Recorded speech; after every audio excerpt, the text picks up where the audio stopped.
Terraria Master Mode can be quite difficult, but what if I tried to do it as a summoner? This is part 1 of a Terraria summoner's journey through Master Mode. Before we begin, I ask you to like and subscribe, and without further ado, let's hop right into the video. I started off my journey by building some houses. I survived my first night like an absolute wuss and began exploring. To the right side of my world, I found a crimson biome and immediately died. So I guess until I'm more powerful, I'll explore the left of my world. If I want to start becoming stronger, I'm gonna need to get a good starter summoning weapon, and I've already decided which one I want to use. The leather whip is sold by the zoologist for 10 gold. My only problem is that to get the zoologist, I need to have 54 bestiary entries completed. With that in mind, I began slaughtering friendly creatures and enemies alike to meet my goal. When I finally finished my entries and bought the whip, I realized it's absolute trash. It could hardly deal with any of the basic enemies like slimes. Upon this realization, I delved into the jungle to set up a pylon and search for the materials needed to get the snapthorn, a more powerful whip. With the snapthorn in hand, I set out to get obsidian and fought the brain of Cthulhu for tissue samples. I used these ingredients to craft the powerful summoning obsidian armor. I also got Abigail, but I forgot to mention it, so here it is now. I went exploring Sky Islands for movement accessories, but all I got was a giant harpy feather. Even without powerful movement accessories, I think I'm prepared enough for the boss rush. I built my arena and blasted through the Eye of Cthulhu rather easily due to my overpowered gear. Next, I crafted the flink staff, and the piercing of my whip smashed the brain of Cthulhu into a mush. The goblins decided to pay me a visit after that, and they got promptly removed from my world. I was unstoppable until I fought Deerclops. This thing was a menace and gave me a reality check.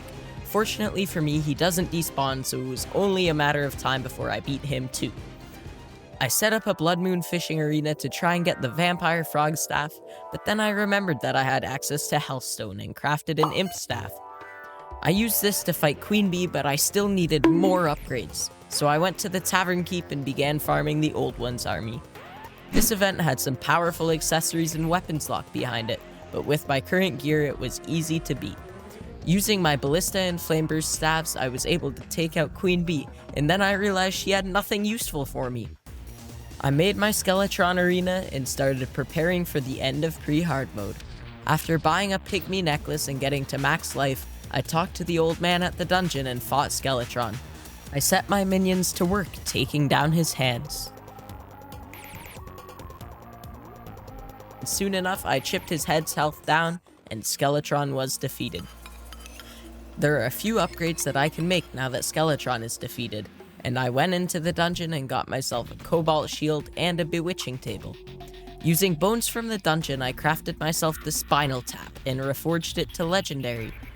I've made majority of the possible upgrades that I could make to my character, so I headed to Hell and started to work on my Wall of Flesh runway.